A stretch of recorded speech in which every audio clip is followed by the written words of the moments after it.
Welcome back to the Demon Slayer Gaming Channel. Going to be continuing our Final Fantasy XIV Dungeon Guide series.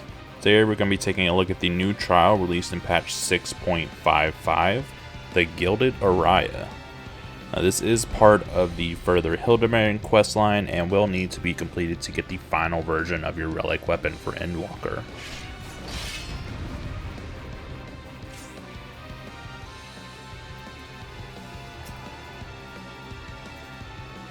Now when this fight starts off, just like any other, you'll just pick her up and turn around and take her in the middle of the room. The lower realm is a party-wide AoE that will just need to be healed through, along with applying an area of effect on the outside of the platform that you'll want to avoid being in. She'll then teleport to the center of the room, casting Asherai Chakra. This is going to do multiple donut AoEs around the platform. You'll just need to stand in between these.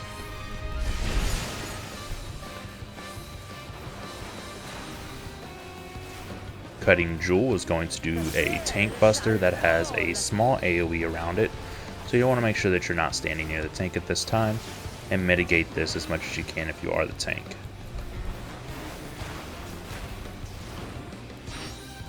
Ephemerality is going to do party-wide damage, along with leaving clones on the platform that you'll want to move away from, as they will then do large circular AoEs.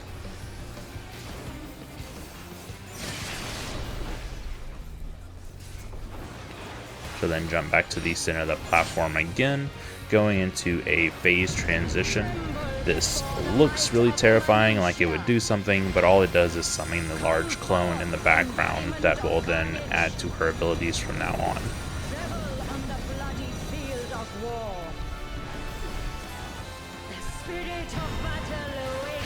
After this, she'll do Iconography, Pedestrial Purge. This is going to do a circular AoE around the boss, and then it'll do a larger circular AoE around the clone when she casts Iconic Execution.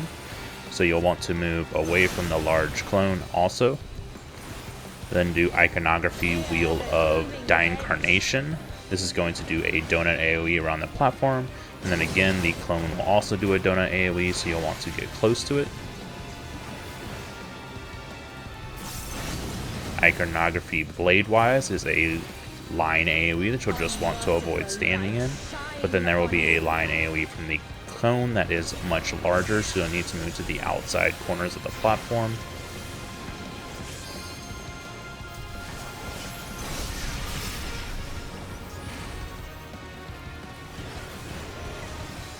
She'll then teleport back to the center of the platform, casting 6 Bladed Khadga. This is going to do 6 AoEs. The first and fourth one are a slash in front of her. You can actually avoid these and just move between the left and right side like you would with any other boss that has left and right AoEs for the second, third, fifth, and sixth slash. Now it is random depending on if she'll do the left or right slash first, so you will need to pay attention as to which one is happening. When she casts the Face of Wrath, this is going to do either a red or blue mask in the center of your screen. If you have the red mask, then you want to stand on the blue side. If it's the blue mask, then you want to stand on the red side. Follow up with Myriad Aspects. This will do 2 sets of cone AoEs that you'll just want to move in between.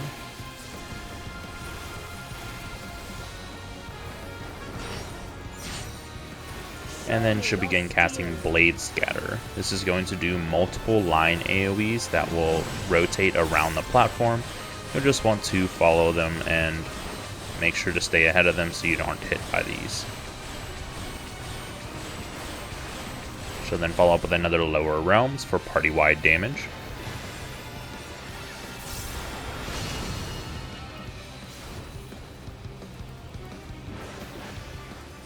She'll then go back into the Iconography abilities. This time it is completely random as to which one she does first. Along with the normal abilities that happen, the clone is going to teleport to a random direction before each of the abilities. So first off, we got Iconography Pedestrial Purge.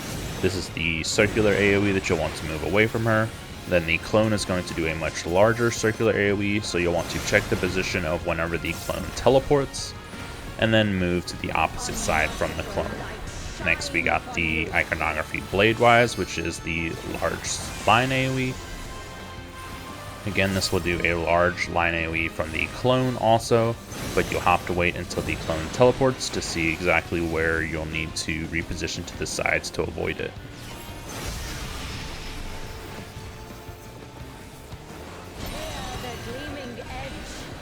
And then last, we got the Wheel of Diincarnation, so we'll move in to avoid the donut AoE, and then move towards the clone once it teleports to avoid the donut AoE from the clone.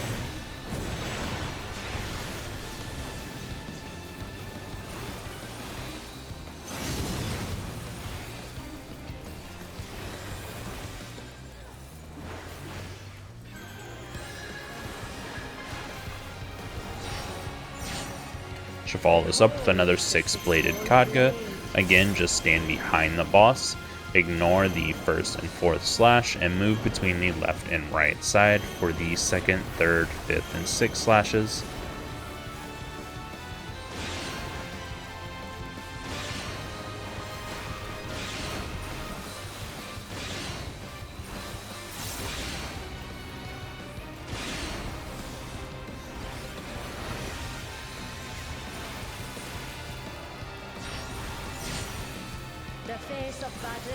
When she casts many faces, this is again going to cause the blue and red faces on the ground. If it's the blue face, then you'll want to stand on the red side. If it's the red, then stand on the blue. Myriad Aspect is the 2 sets of cone AoEs that you'll just move between.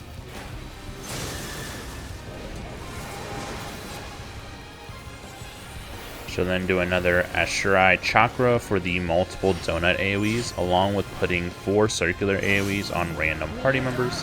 The circular AoEs go off a few moments before the donut AoEs, so make sure that you're still standing between the donuts after the circles go off. Follow up with another lower realm for party-wide damage, and hopefully this will be it. I hope this helped everyone out. If it did, please make sure to like the video and subscribe to the channel, and I will catch you on the next one.